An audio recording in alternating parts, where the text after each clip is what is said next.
जो हमने last lecture पढ़ा था, होप कि आप सबने वो अच्छे से रिवाइज किया होगा। उसके जो कंसेप्ट्स हैं वो आप रेगुलरली रिवाइज कर रहे होंगे। अब हम उसके आगे बढ़ना है सॉल्यूशन में, टाइप ऑफ सॉल्यूशंस। बट किसके बेसिस पे पढ़ना है हमको type of solutions? Raoult's law के बेसिस पे। मींस वो सॉल्यूशंस जो कि राउल्ट्स लॉ को एंटायर रेंज तक ओबे करते हैं उनको हम कौन से सॉल्यूशन बोलेंगे? Ideal solution. और वो सॉल्यूशन जो कि राउल्ट्स लॉ को ओबे नहीं करते हैं उनको हम कौन से सॉल्यूशन बोलेंगे? Non ideal solution. तो सबसे पहले हम पढ़ते हैं आइडियल सॉल्यूशन की क्या क्या प्रॉपर्टीज होती है। फर्स्ट तो अपन ने देखा कि वो राउल्ट्स लॉ को फॉलो करेंगे। सेकेंड हमको देखना है कि इसमें जो एंथैल्पी ऑफ मिक्सिंग है, मींस राउल्ट्स लॉ में हमने क्या देखा था कि लिक्विड एंड लिक्विड कि मींस दोनों ही सॉल्वेंट और सॉल्यूट क्या है? लिक्विड। मींस कि जो हमारे पास एंथैल्पी है दोनों लिक्विड्स को मिक्स करने की वो क्या होनी चाहिए? जीरो। मींस कि जो मिक्सिंग प्रोसेस है उसमें ना ही कोई हीट रिलीज होनी चाहिए और ना ही हीट का कंजप्शन होना चाहिए। सेकेंड हमको पता होना चाहिए कि जो हमारे पास वॉल्यूम ऑफ मिक्सिंग है, मींस कि दोनों लिक्विड्स को जब हम मिक्स करते हैं तो जितनी इनिशियल वॉल्यूम थी दोनों लिक्विड्स की, तो after the formation of solution जो रिजल्टेंट वॉल्यूम है वो भी क्या होनी चाहिए? सेम होनी चाहिए। वॉल्यूम में कोई भी चेंज नहीं होना चाहिए। तो उसको हम क्या बोलते हैं कि volume of mixing of two liquids will be equal to zero. तो इस टाइप से जिन सॉल्यूशंस का फॉर्मेशन होगा उनको हम क्या बोलेंगे? Ideal solution. Although ideal condition exist नहीं करती है बट मैक्सिमम एक्सटेंट तक हमको अगर ये रिजल्ट मिलते हैं तो हम सॉल्यूशंस को क्या बोलेंगे कि ऐसे सॉल्यूशन आइडियल सॉल्यूशन है। एक इंपॉर्टेंट टर्म है, जब हम प्योर सॉल्वेंट की बात कर रहे हैं तो हमने लास्ट लेक्चर में क्या सीखा था? सॉल्वेंट हमेशा फर्स्ट कंपोनेंट रहेगा, मींस ए रहेगा, और जो सोल्यूट है वो सेकंड कंपोनेंट मींस बी रहेगा। तो जो हमारे पास ए सॉल्वेंट है उसमें ए टाइप के इंटरेक्शन होंगे और जो बी टाइप का हमारे पास सोल्यूट होगा जो कि लिक्विड है उसमें बी टाइप के हमारे पास इंटरेक्शन होंगे। तो in case of ideal solution के केस में जो हमारे पास इंटरेक्शन होते हैं प्योर सॉल्वेंट के या फिर प्योर सोल्यूट के, वो किसके बराबर होंगे? तो जो सोल्यूशन हमारे पास बना है तो सोल्यूशन में जो ए और बी के इंटरेक्शन है उनके क्या होंगे? बराबर हो जाएंगे। तो इस टाइप से जो हमारे पास सोल्यूशन बनेंगे वो हो जाएंगे हमारे पास आइडियल सोल्यूशन। अब आइडियल सोल्यूशन के एग्जांपल्स क्या क्या हो सकते हैं? नॉर्मल हेक्सेन और नॉर्मल हेप्टेन को जब हम मिक्स करते हैं तो जो हमारे पास सोल्यूशन बनेगा वो क्या हो जाएगा हमारे पास? Ideal solution. सिमिलरली अगर हमारे पास ब्रोमोइथेन और क्लोरोइथेन का सोल्यूशन है तो वो भी किसकी तरह एक्ट करता है? आइडियल सोल्यूशन की तरह एक्ट करता है। अब हमको पढ़ना है नॉन आइडियल सोल्यूशन। अब नॉन आइडियल सोल्यूशन को फर्दर दो कैटेगरी में डिवाइड किया गया है। फर्स्ट है नॉन आइडियल सोल्यूशन जो कि पॉजिटिव डेविएशन शो करते हैं राउल्ट्स लॉ से, और सेकेंड पढ़ना है नॉन आइडियल सोल्यूशन जो कि नेगेटिव डेविएशन शो करते हैं राउल्ट्स लॉ से। सबसे पहले पॉजिटिव डेविएशन का क्या मतलब होगा कि जो हमारे पास रिजल्टेंट सोल्यूशन है उसका जो वेपर प्रेशर है वो ज्यादा होगा किसके कंपैरिजन में? राउल्ट्स लॉ से कैलकुलेटेड जो वैल्यू आनी चाहिए थी उससे ज्यादा वैल्यू आएगी वेपर प्रेशर की। तो ऐसे सोल्यूशन को हम क्या बोलेंगे? वो हो जाएंगे हमारे पास सोल्यूशन जो कि पॉजिटिव डेविएशन शो करेंगे। और अगर हमारे पास कोई ऐसे सोल्यूशन है जिनमें हमारे पास जो वेपर प्रेशर है वो calculated value of Raoult's law से कम रहेगी तो हम उसको क्या बोलेंगे? नेगेटिव डेविएशन शो कर रहे हैं वो राउल्ट्स लॉ से। तो सबसे पहले हम पढ़ेंगे positive deviation from Raoult's law. तो अभी अपन ने देखा ए और जो बीबी के इंटरेक्शन थे और जो ए बी के इंटरेक्शन थे आइडियल में क्या थे? सेम थे। पर जो solution positive deviation from Raoult's law show करेंगे उनमें जो हमारे पास प्योर सॉल्वेंट या फिर प्योर सोल्यूट के इंटरेक्शन है वो क्या होंगे? ज्यादा होंगे एज कंपेयर टू जो सोल्यूशन में हमारे पास ए और बी के इंटरेक्शन है। मींस क्या हो जाएगा कि यहाँ पे इंटरेक्शन ज्यादा है, मींस यहाँ से मॉलिक्यूल को एस्केप होने में थोड़ा सा ज्यादा टाइम लगेगा ज्यादा, जबकि यहाँ पे हमारे पास जो सोल्यूशन है उसमें से क्या हो जाएंगे?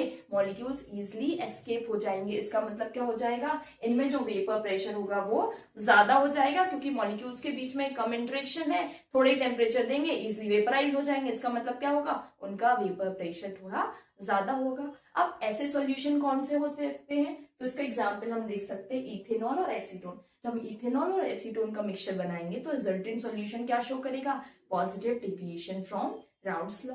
अब हमको पढ़ना है second negative deviation from Raoult's law. अब negative deviation from Raoult's law में क्या देखना है हमारे लिए? अब इसमें जो हमारे पास इंटरेक्शन है किसके इंटरेक्शन है हमारे पास? तो जो हमारे पास प्योर सॉल्वेंट और जो प्योर सोल्यूट के इंटरेक्शन है वो वीक होते हैं एज कंपेयर टू सॉल्यूशन के। इसका मतलब क्या होगा कि यहाँ पे जो प्योर स्टेट में है उसमें मॉलिक्यूल इजिली एस्केप कर सकते हैं as compare to solution. Means यहाँ पे क्या हो जाएगा, वेपर प्रेशर थोड़ा सा क्या हो जाएगा, कम हो जाएगा, क्योंकि मॉलिक्यूल के बीच में इंटरेक्शन बहुत स्ट्रॉन्ग है तो इजिली वेपराइज नहीं हो पाएंगे। दैट मीन्स कि जो राउल्ट्स लॉ से वैल्यू हमने कैलकुलेट की है वेपर प्रेशर की वो थोड़ी कम आएगी। तो ऐसे सॉल्यूशंस क्या शो करेंगे, negative deviation from Raoult's law. अब क्या एग्जांपल हो सकते हैं सॉल्यूशन जो कि नेगेटिव डेविएशन शो कर रहे हैं राउल्ट्स लॉ से, तो वो हो जाएंगे एनालिन और फिनॉल। जब इन दोनों सॉल्यूशन को मिलाएंगे तो रिजल्टेंट हमारे पास सॉल्यूशन बनेगा जो कि नेगेटिव डेविएशन शो करेगा राउल्ट्स लॉ से। ये तो हो गए हमारे पास type of solution on the basis of Raoult's law, ideal and non ideal, कौन इसको ओबे कर रहा है राउल्ट्स लॉ को और किन सॉल्यूशंस में उसका ओबे नहीं हो रहा है। अब हमको पढ़ना है एजियोट्रॉपिक मिक्सचर, जो इससे रिलेटेड टर्म है, छोटा सा है, यहीं पे हम डिस्कस कर लेते हैं एजियोट्रॉपिक मिक्सचर।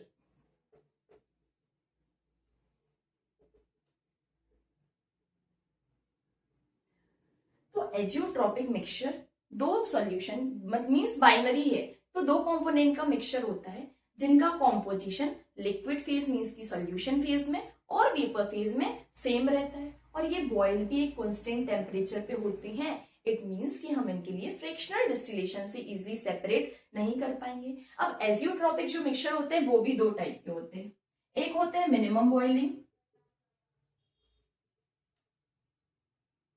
और सेकंड होते हैं हमारे पास मैक्सिमम बॉइलिंग। अब इन दोनों में क्या डिफरेंस है, जो सॉल्यूशन हमारे पास positive deviation from Raoult's law show करते हैं वो क्या उनसे सॉल्यूशन बनाएंगे, मिनिमम बॉइलिंग एजियोट्रॉप। क्यों, क्योंकि अपन ने अभी देखा इनका पॉजिटिव डेविएशन है राउल्ट्स लॉ से, मतलब वेपर प्रेशर क्या है, ज्यादा है, वेपर प्रेशर मतलब इजिली वेपराइज हो रहे हैं, तो इनके लिए बॉयल करने के लिए क्या है, टेम्परेचर कम देना पड़ेगा, इसलिए हम क्या बोलेंगे इनको, मिनिमम बॉइलिंग एजियोट्रॉप। तो मिनिमम बॉइलिंग एजियोट्रॉप की अगर हम बात कर रहे हैं तो मिनिमम बॉइलिंग एजियोट्रॉप में हमारे पास क्या हो सकता है, तो इसका एग्जाम्पल बहुत कॉमन होता है इथेनॉल एंड वाटर। सेकेंड हमको बात करनी है मैक्सिमम बॉइलिंग एजियोट्रॉप।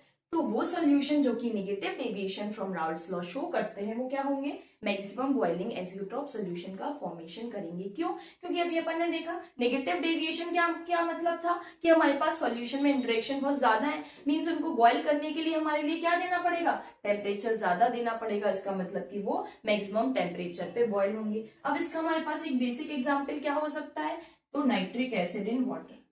जब नाइट्रिक एसिड को हम वाटर में मिक्स करते हैं तो हमारे पास जो रिजल्टेंट सॉल्यूशन है वो क्या बनाएगा, मैक्सिमम बॉइलिंग एजियोट्रॉप बनाएगा। ये तो होगा हमारे पास आइडियल नॉन आइडियल सॉल्यूशन और एजियोट्रॉपिक मिक्सचर। अब हमको पढ़ना है इस चैप्टर का बहुत इंपॉर्टेंट पार्ट कॉलीगेटिव प्रॉपर्टीज, जिसमें बोर्ड्स में भी इससे बहुत सारे क्वेश्चंस आते हैं। याद रहे ये थ्योरी वाले पार्ट में से भी बोर्ड्स में बहुत इंपॉर्टेंट क्वेश्चन आते हैं। डायरेक्ट लिखने आता है एजियोट्रॉपिक मिक्सचर क्या होते हैं और एजियोट्रॉपिक मिक्सचर को हम फ्रैक्शनल डिस्टिलेशन से क्यों सेपरेट नहीं कर पाते हैं। डायरेक्ट एग्जांपल आ जाएगा कि नाइट्रिक एसिड और वाटर जो होता है वो कौन सा डेविएशन शो करेगा, कौन से टाइप का एजियोट्रॉप का मिक्सचर करेगा। ये कुछ क्वेश्चन हैं जो कि आप अगर इजिली पढ़ लेंगे थ्योरी में से तो आपसे ये क्वेश्चन इजिली सॉल्व हो जाएगा। अब हमको पढ़ना है कॉलीगेटिव प्रॉपर्टीज। तो सबसे पहले पता होना चाहिए कि कॉलीगेटिव प्रॉपर्टीज क्या होती हैं। तो सॉल्यूशन की वो प्रॉपर्टीज जो कि डिपेंड करती हैं कि एक प्योर सॉल्वेंट जो कि वॉलेटाइल था उसमें हमने कितना amount of non volatile solute add किया है विद रिस्पेक्ट टू कि हमारे पास पहले से कितना अमाउंट ऑफ सॉल्वेंट उसमें प्रेजेंट था। इसके बेसिस पे हमको कौन कौन सी कॉलीगेटिव प्रॉपर्टीज पढ़नी है। तो हमने लास्ट लेक्चर में सीखा था कि जब किसी सॉल्वेंट में हम किसी सॉल्यूट को ऐड करते हैं, सॉल्वेंट वोलेटाइल है मींस इजिली वेपराइज हो रहा है, बट जब हम उसमें सॉल्यूट डाल रहे हैं तो सॉल्यूट के कुछ पार्टिकल्स जो होंगे वो सरफेस पे भी इकट्ठे हो जाएंगे। इससे क्या होगा, सॉल्वेंट जितनी इजिली पहले वेपराइज हो रहा था उतनी इजिली वेपराइज नहीं हो पाएगा। इसका मतलब कि सॉल्यूशन का वेपर प्रेशर कम रहेगा as compare to pure solvent. तो फर्स्ट हमको कॉलीगेटिव प्रॉपर्टी पढ़नी है relative lowering of vapour pressure. उसके लिए हमको पता होना चाहिए रिलेटिव और एब्सोल्यूट का क्या मतलब है। रिलेटिव एंड एब्सोल्यूट,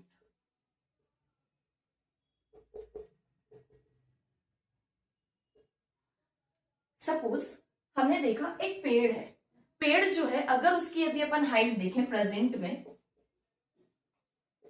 तो उसकी जो हाइट है, सपोज अपन ने बोला कि कोई छोटा सा प्लांट सपोज अपन कर सकते हैं, तो सपोज वो 5 सेंटीमीटर का है और अगर हम पहले देखें, जब वो अपन ने इनिशियल देखा, सपोज हमने उसको कुछ टाइम पहले देखा था, जब उसकी जो हाइट थी वो कम थी, सपोज 1 सेंटीमीटर थी। अब हम इसको दो टाइप से डिस्क्राइब कर सकते हैं। नॉर्मल हमने देखा और बोला कि प्लांट जो है वो 5 सेंटीमीटर है, लेकिन दूसरी कंडीशन क्या होती है, अगर हम देखें कि पहले जो प्लांट था 1 सेंटीमीटर जो था, अब कोई बोले कि 1 सेंटीमीटर से उसकी हाइट कितनी पहुंच गई है, 5 सेंटीमीटर। मींस जब हमने पहले के कंपैरिजन में इसकी स्टडी करी, तो एक को दूसरे से रिलेट करके जब हम स्टडी करते हैं तो उसको हम क्या बोलेंगे, relative study. But absolute study क्या है, नॉर्मल। पास्ट क्या था उसकी हम हाइट की बात नहीं कर रहे, प्रेजेंट में जो हाइट है हमने वो बोल दी कि जो प्लांट है उसकी हाइट कितनी है, 5 सेंटीमीटर है। तो उसी के बेसिस पे रिलेटिव वर्ड क्यों आया यहाँ पे, relative lowering of vapour pressure, क्योंकि यहाँ पे हमें बात करनी है कि जो प्योर सॉल्वेंट था उसके कंपैरिजन में जो सॉल्यूशन है उसमें कितना चेंज आया। तो रिलेटिव के लिए जब भी हम कैलकुलेट करते हैं तो रिलेटिव फाइंड करने का जनरल फॉर्मूला है, ये रेशियो होता है चेंज बाय ओरिजिनल। तो यहाँ पे हमारे पास क्या है, P01। P01 हमने लास्ट लेक्चर में देखा था, किसी भी प्योर सॉल्वेंट का वेपर प्रेशर है, और P1 क्या था हमारे पास, सॉल्यूशन का वेपर प्रेशर। अभी अपन ने डिस्कस किया कि सॉल्वेंट का वेपर प्रेशर ज्यादा रहेगा एज कंपेयर टू सॉल्यूशन, तो हम यहाँ क्या लिखेंगे, P01 माइनस P1, और इसको किससे डिवाइड करना है, P01 से, जो कि हमारे पास प्योर सॉल्वेंट का वेपर प्रेशर है। अब ये एक्सपेरिमेंटली देखा गया कि जो रिलेटिव लोवरिंग है P01 minus P1 upon P01, वो किसके बराबर आती है, mole fraction of second component. जब हम सेकेंड कॉम्पोनेंट के मोल फ्रैक्शन की बात करेंगे, मींस कि हमको न्यूमरेटर में मोल्स रखने हैं सेकेंड कॉम्पोनेंट के, और नीचे क्या रखना है, सम ऑफ बोथ कॉम्पोनेंट्स के जो मोल्स है उनका क्या रखेंगे, N1 प्लस N2। ऑल्दो जो N2 है वो थोड़े कम अमाउंट में है और डिनोमिनेटर में है, तो हम उसको नेग्लेक्ट कर सकते हैं। तो उसके पास हमारे पास क्या बचेगा, N2 अपॉन N1। तो N2 अपॉन N1 को जब हम ओपन करके पूरा लिखेंगे तो हम क्या लिख सकते हैं इसके लिए, W2 into MW1 whole divide by MW2 into W1। ये क्या हो जाएगा हमारे पास, relative lowering of vapour pressure. अब ये जो ये हमारे पास I वाला फैक्टर है ये हमको कंसीडर नहीं करना है। अब हमको सेकंड पढ़ना है एलिवेशन ऑफ बॉइलिंग पॉइंट। अब सबसे पहले पता होना चाहिए बॉइलिंग पॉइंट क्या होता है। तो जब अगर अपन नॉर्मल स्टडीज जो हमने 9th 9th 10th में पढ़ा है कि किसी टेम्परेचर जब हमारे पास लिक्विड है वेपराइज होने लगता है, उस टेम्परेचर को हम क्या बोलते हैं, उसका बॉइलिंग पॉइंट है।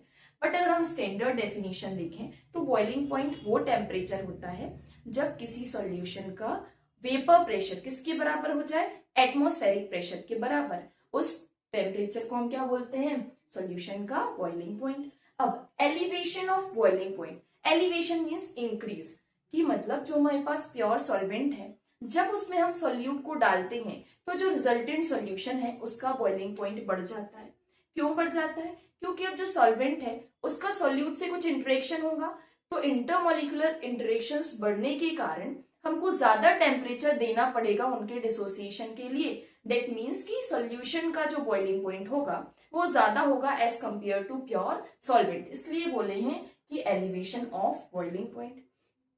इसको हम किससे डिनोट करेंगे, डेल्टा टीबी। तो डेल्टा टीबी किसके बराबर आएगा, तो टीबी हो जाएगा सॉल्यूशन का बॉइलिंग पॉइंट और टीबी नॉट किसका बॉइलिंग पॉइंट हो जाएगा, हमारे पास प्योर सॉल्वेंट का बॉइलिंग पॉइंट हो जाएगा। तो हो जाएगा delta TB is equal to TB minus TB not which is equal to KBM। अब ये KBM क्या है, तो KB जो होता है वो हमारे पास एक कांस्टेंट है, और स्मॉल m तो हमको पता है, स्मॉल m क्या होता है हमारे पास, मोलैलिटी होती है।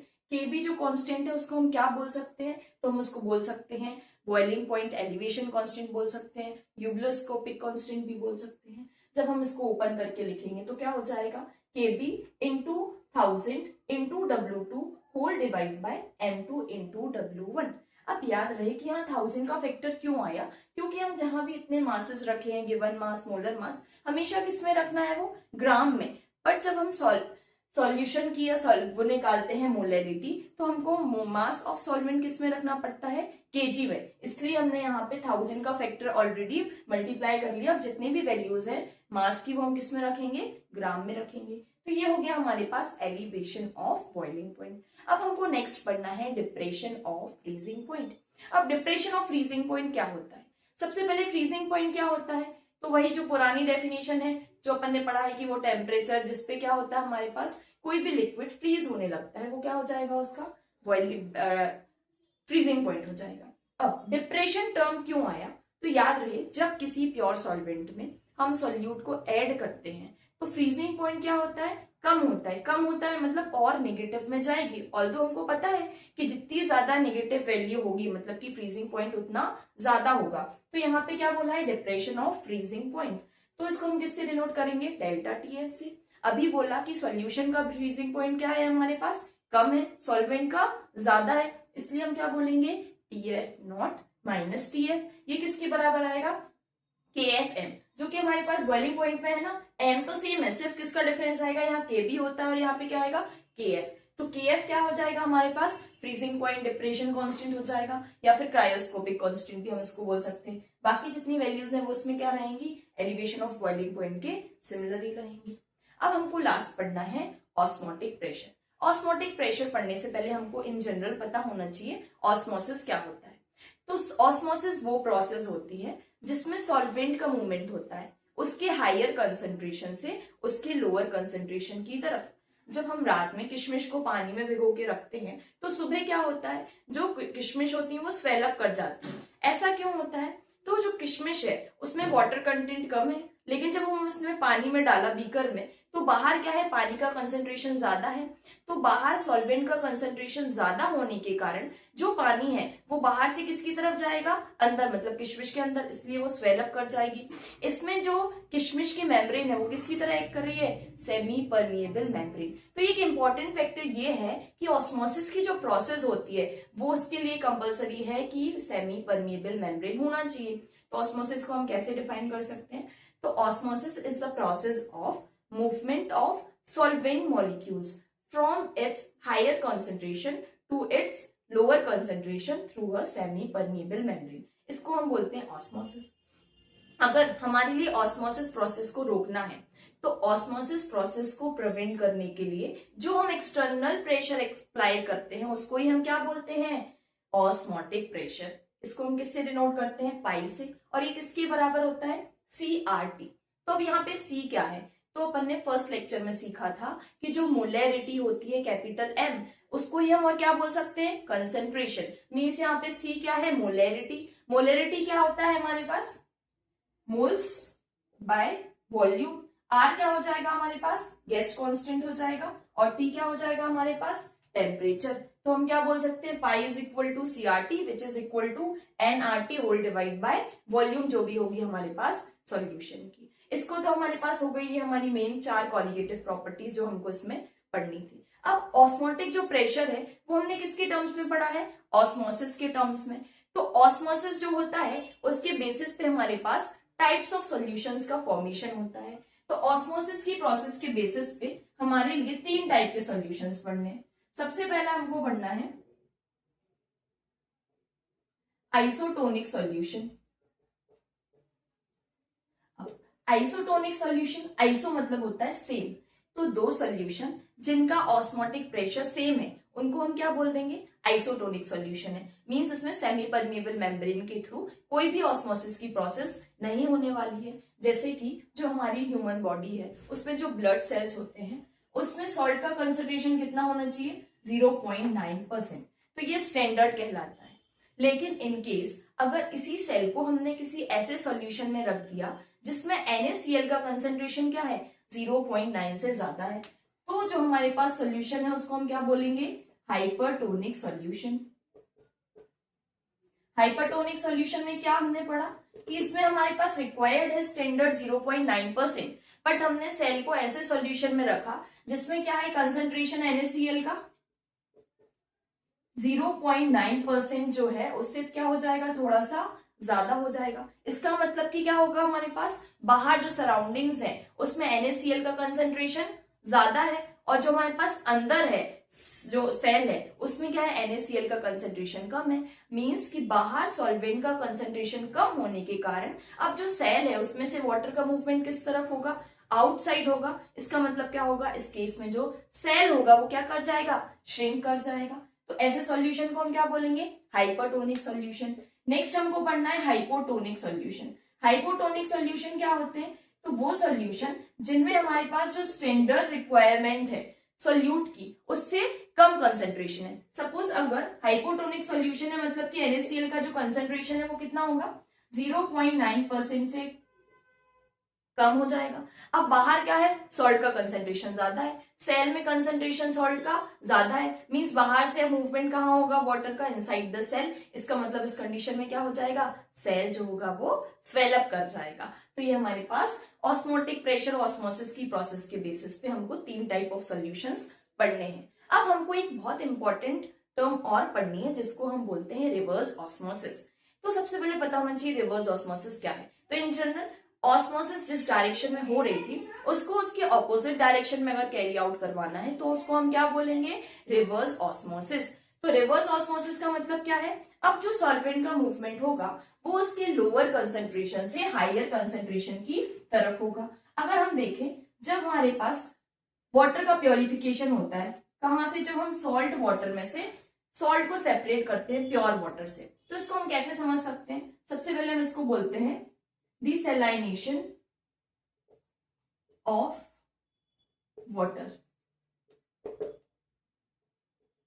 हमने क्या लिया एक सॉल्यूशन है, ये सॉल्यूशन में क्या है हमारे पास सॉल्ट वाटर है मीन्स की ओशियन का वाटर है, और यहाँ पे हमने एक रख लिया प्योर वाटर जिसमें क्या है सॉल्ट का कंसेंट्रेशन बहुत कम है या फिर अपन बोल सकते हैं नेग्लिजिबल है। अगर हम यहाँ पे किसी एक मेम्ब्रेन को लगा दें जो कि किसकी तरह एक्ट कर रही है सेमी परमिएबल मेम्ब्रेन की तरह, तो क्या होगा हमारे पास जनरल क्या है यहाँ सॉल्वेंट का कंसेंट्रेशन ज्यादा है यहाँ सॉल्वेंट का कंसेंट्रेशन कम है, तो इस डायरेक्शन में हमारे पास सॉल्वेंट का मूवमेंट हो जाएगा। बट हमको क्या करना है सॉल्ट और वाटर को सेपरेट करना है। तो हम क्या करेंगे जब ऑस्मोटिक प्रेशर जो हमने था वो क्या था ऑस्मोसिस प्रोसेस को रोकने के लिए था। अगर ऑस्मोटिक प्रेशर से ज्यादा प्रेशर दे देते हैं तो जो ऑस्मोसिस की प्रोसेस है वो रिवर्स डायरेक्शन में जाने लगती है। तो जब वो रिवर्स डायरेक्शन में जाएगी मीन्स क्या होगा वाटर का मूवमेंट जो है वो सॉल्ट वाटर से किस तरफ जाएगा प्योर वाटर की तरफ। इससे क्या होगा प्योर वाटर का कंसेंट्रेशन बढ़ जाएगा और यहाँ पे हमारे लिए सॉल्ट मिल जाएगा। इस तरीके से हम क्या करते हैं प्योरिफिकेशन करते हैं, सी वाटर में से सॉल्ट और वाटर को भी सेपरेट करते हैं, इससे सॉल्ट का एक्सट्रैक्शन हो जाता है। अब हमको लास्ट पढ़ना है वेंटो फैक्टर जो कि बहुत इंपॉर्टेंट है, जो हमारे बोर्ड एग्जाम से उसमें भी क्वेश्चंस आते हैं इससे। तो सबसे पहले हमको पता होना चाहिए वेंटो फैक्टर क्या होता है।